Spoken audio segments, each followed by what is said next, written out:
Assalamualaikum warahmatullahi wabarakatuh. Perkenalkan, nama saya Rangga Wais Devianto Raji, NPM 19310117 dari kelompok 11.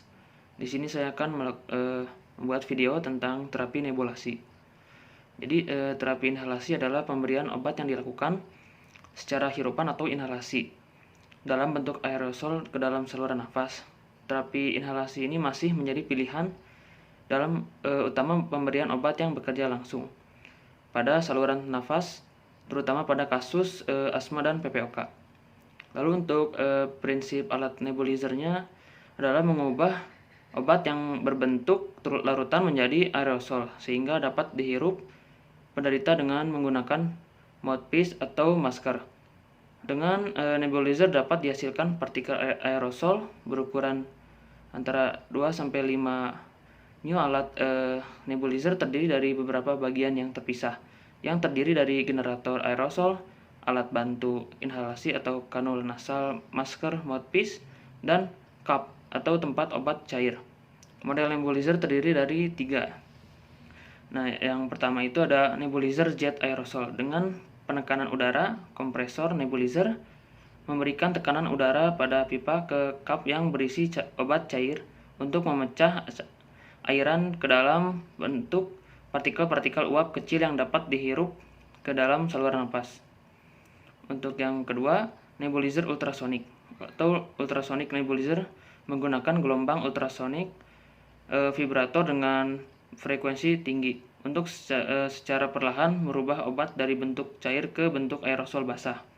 Untuk yang ketiga, nebulizer mini portable atau portable nebulizer bentuknya kecil, dapat dioperasikan dengan menggunakan baterai dan tidak berisik sehingga nyaman digunakan.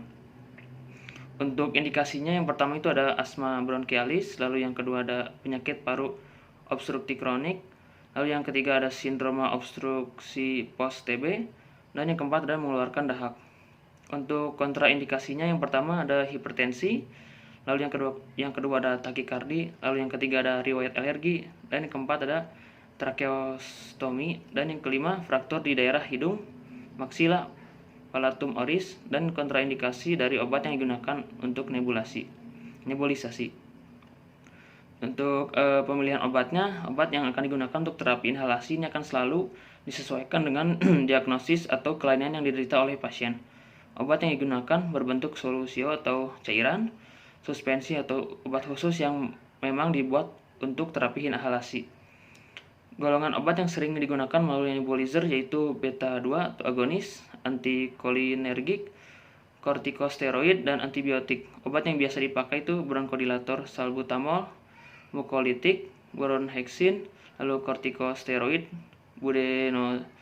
budesonide, dan fluticasol.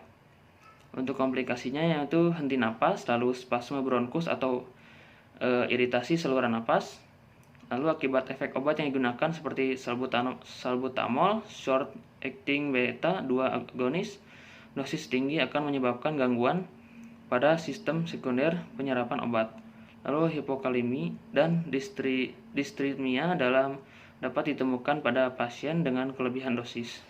Baik, selanjutnya penuntun belajar teknik inhalasi dengan nebulizer.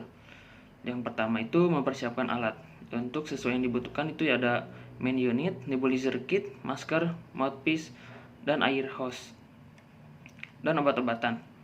Lalu memperhatikan jenis alat nebulizer yang akan digunakan, seperti sumber tegangan, tombolnya off atau on, memastikan air hose, masker ataupun mouthpiece terhubung dengan baik, dan cara pengeluaran obatnya. Yang pertama, untuk pelaksanaan terapi inhalasi, menghubungkan dengan sumber tegangan, lalu menghubungkan air hose, nebulizer, dan masker atau mouthpiece pada main kit. Lalu mengaktifkan nebulizer dengan menekan tombol on pada main kit, lalu mengaktifkan nebulizer dengan menekan tombol on pada main kit. Buka nebulizer kit tutup tabung obat, lalu masukkan cairan obat ke dalam alat penguap sesuai dosis yang telah ditentukan. Mengingat penderita jika memakai masker atau mouthpiece, uap yang keluar dihirup perlahan-lahan dan dalam secara berulang hingga obat habis kurang lebih 10-15 menit. Untuk membereskan alat dengan menekan tombol off pada main kit, Lalu melepas masker atau mouthpiece, nebulizer kit, dan air hose. Lalu menekan tombol off main kit. Selanjutnya membersihkan mouthpiece dan nebulizer kit dari obat-obatan yang telah dipakai. Lalu menjelaskan kepada penderita bahwa pemakaian nebulizer telah selesai dan meminta kepada penderita apakah pengobatan yang dilakukan memberikan perbaikan ataupun mengurangi keluhan. Mungkin itu saja yang bisa saya sampaikan. Mohon maaf bila ada salah kata. Wabillahi taufiq wal hidayah. Wassalamualaikum warahmatullahi wabarakatuh.